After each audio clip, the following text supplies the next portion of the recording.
Мұны жеңгелер ғана жасауы керек. Мұны білмесе жеңгелерге ауырсын. Қазақтың дәстүрлерінің басым көпшілігін жеңгелер атқарады, яғни қазақтың келіндеріне артылар жүк ауыр. Оны абыроймен атқара алмаса, атынасын.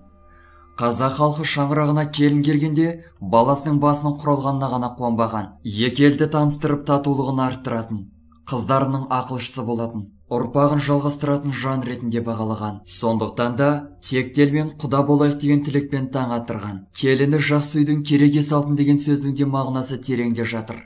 Өз еліме келдім. Осында судай сіңіп, тастай батамын. Абыройын көтеремін.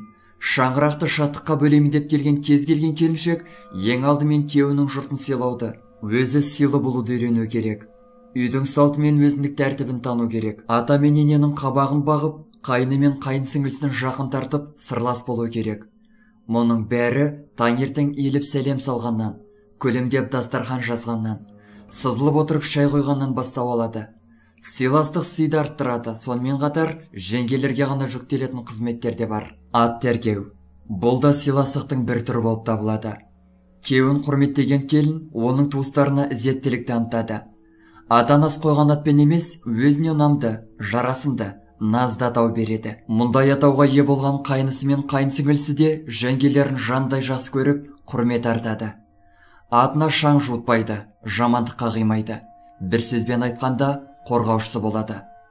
Мырза жігіт деп атаған қайнылар мырзалығын танытып, жеңгесіне қамқор болса, кенже қыз есімін еленген бойжеткен жеңгесінің қолғанаты болады. Мұндай өзара жақындық ата-ененің де көңілін жібітіп, жүрегіне жылулық сыйлайды. Жігіт пен қызды таныстыру. Бойжетіп отырған қайын сіңілісіне немесе ержеткен қайынсына жар іздеуде жеңгеге жүктелетін жұмыс. Қызы бар ауылды жігіттердің туралдайтыны бесенеден белгілі. Жігіт келді екен деп, қызды таныстыра салуға болмайды. Жан-жағына барлай қарап, жақынының басын бағалайтын адамға жолықтыруға барын салады. Лайық дегендерді тауып, оларды таныстырып, екі жастың қол ұстасуына септігін тигізеді. Ұзатылатын қызды таныстыру.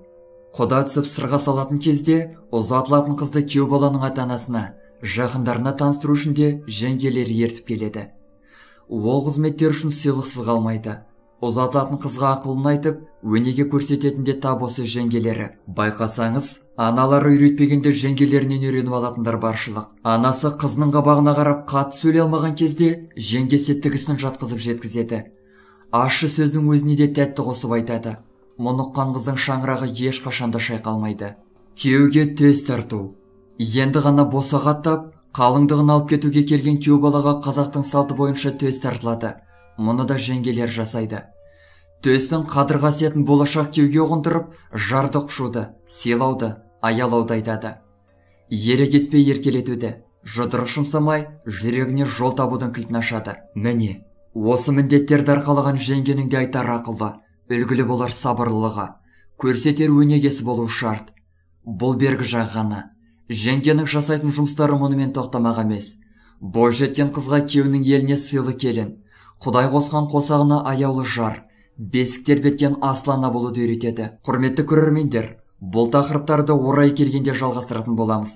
Тағы да не қосасыздар? Назарларыңызға рахмет. Достар, біздің каналға жазылып, лайк басуды ұмытпаңыздар. Келесі шығарылымдар тек қана сіздер үшін.